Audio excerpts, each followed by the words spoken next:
Amazon has a lot of power, and they're going to get more power, especially if New York dies instead of reforming. It's going to happen.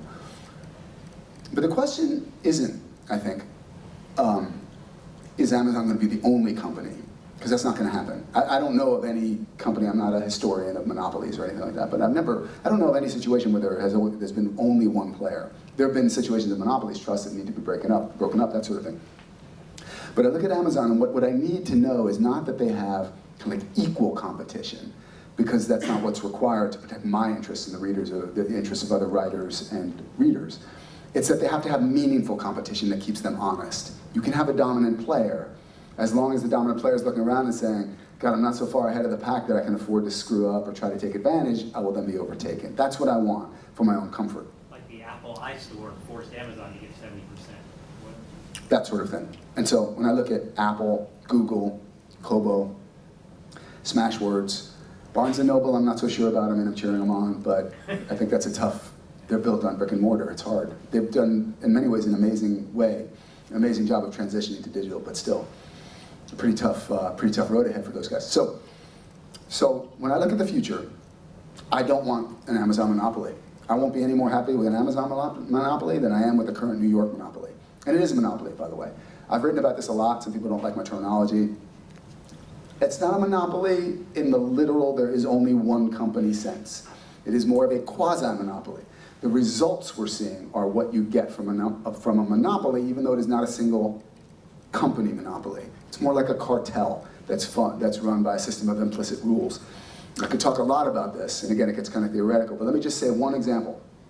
If you think that you can live in a world where 6 different publishers are all paying the same lockstep 17.5% amazingly low royalty to all authors, and it's a coincidence.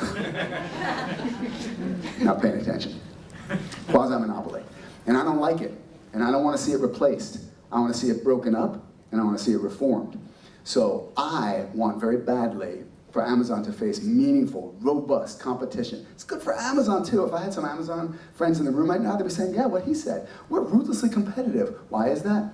Because we have competition. It's human nature. Why are monopolies lazy? Why do they suck? Why are they bad for consumers? Because they don't have competition. They don't have anyone goading them to better performance, lower prices, etc.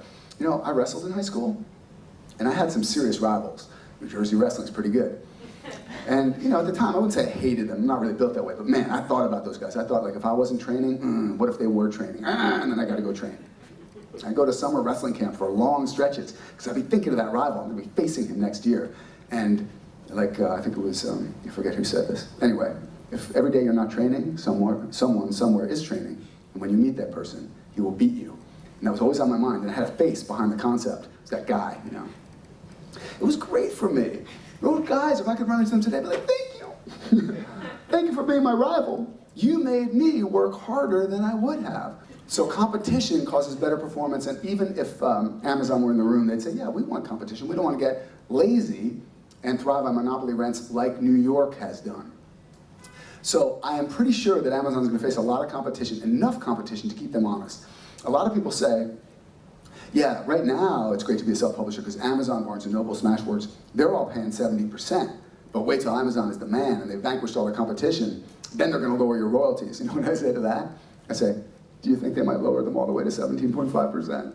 Because that would suck. That would suck. You'd practically be a feudal serf, just tilling the land and never be able, oh, wait a minute. That's all you can get from New York right now. Amazon's got lower royalties, and so does Barnes & Noble, so does Smashwords, a long way before we get to what New York is currently paying. But it could happen if they don't have any meaningful competition, and I want them to have meaningful competition. And here's where the meaningful competition is going to come from. The other companies I just mentioned, also from self-publishing. Why is self-publishing growing so fast? Because you can make 70% per unit in self-publishing and only 17.5 in legacy. If you could make 50% in legacy and 70% in self, the attraction of self-publishing would be significantly less, at least in purely per unit monetary terms. Legacy publishing is inducing writers to experiment with self-publishing by their extremely low digital royalties. Do I think that's unfair? As I've said, no. Do I think it's smart? That would also be a no. You can publish anything by yourself, and so maybe it sort of relates to what I was talking about competition before, taking you up to the next level. But if you can just publish it yourself, maybe, I mean, I rewrote my book 5 times. It was exhausting, and there were so many times where I thought I'd cross the finish line. And my agent at the time, he said, you know, it's not quite there yet. And I would read his comments, and I wanted not to believe what he was saying. I wanted to believe it was ready, but then I'd say, oh, he's right, he's right.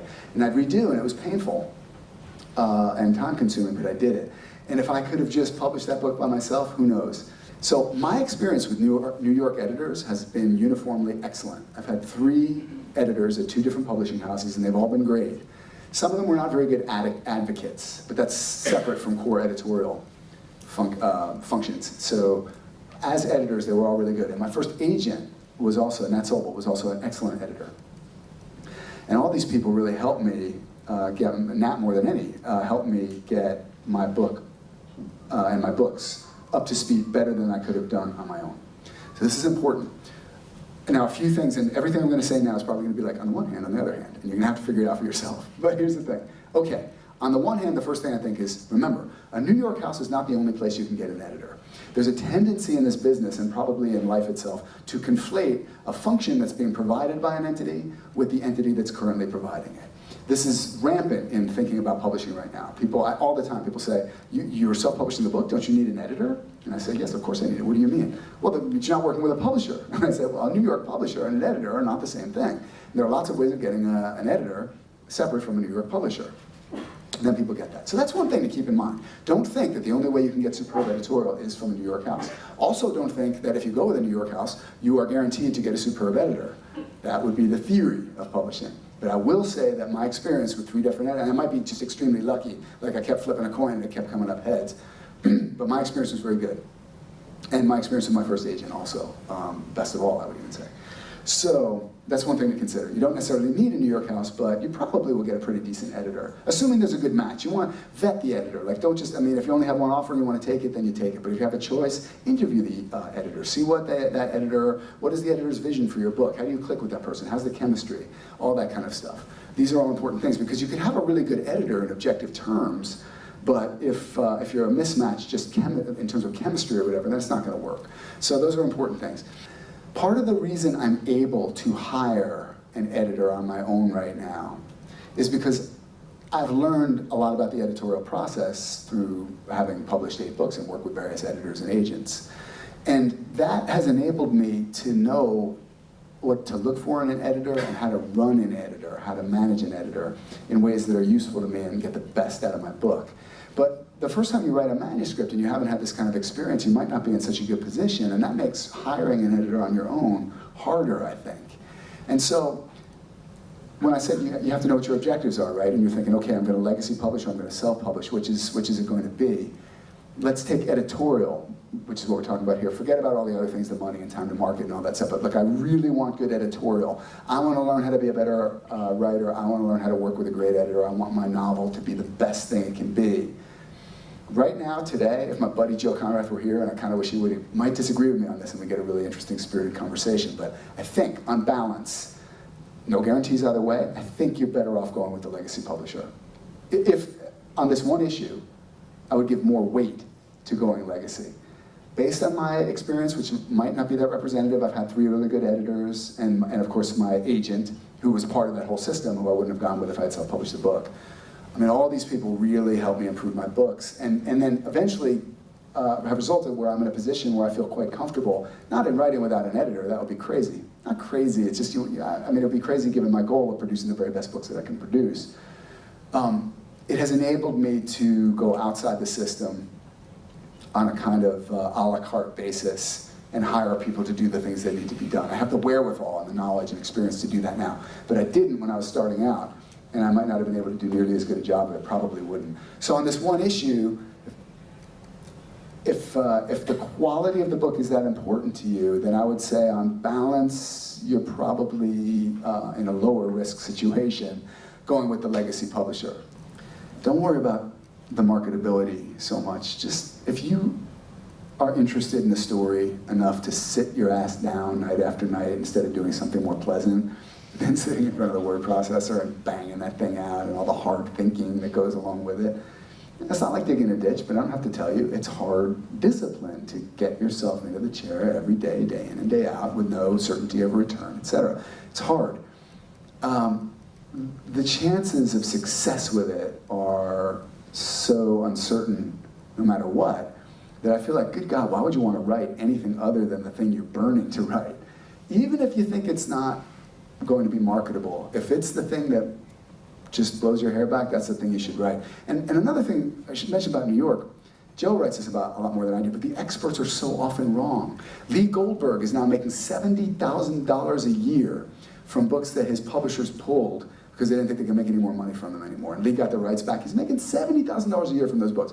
Joe has numerous books that some of the self-published books he's written and just said, I'm not giving this to a legacy publisher, no way. He runs his numbers, by the way. It's very interesting to see his side-by-side comparison of what he's making per book in legacy and what he's making with self-publishing, digital, paper. Very interesting. But several of his books were rejected by New York publishers. Those books have made him hundreds of thousands of dollars now.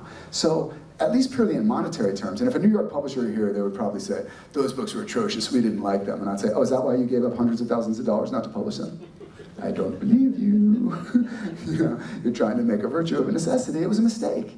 They made a mistake. Or you know what, to be kind, maybe they could not have published those books as successfully as Joe did, because different people, again, have different abilities, and the right book for one agent or one publishing house won't be the right one for another one. But remember, the gatekeepers, so-called, are not perfect. They make a lot of mistakes in both directions. They pay too much for some books that are commercial and critical disasters, and then they overlook some books that go on to make self-published authors hundreds of thousands of dollars. So you gotta bear these things in mind and trust your own judgment. Larry McMurtry won the Pulitzer Prize for his novel Lonesome Dove. I don't know if anyone's read it here. It's one of the best books I've ever read. It's incredible. He couldn't find a publisher for it. You know why? They told him Westerns, Westerns are just kind of out. People don't read Westerns anymore. J.K. Rowling had some problems like that. I remember something like, it's kind of in between young adult and adult. Nobody's going to read this. Do you know what those publishers are saying to themselves now? But you know what? Maybe they couldn't have published the book right. Who knows? Anyway, trust your heart on this stuff. I think that's good advice. Write the book you really want to write.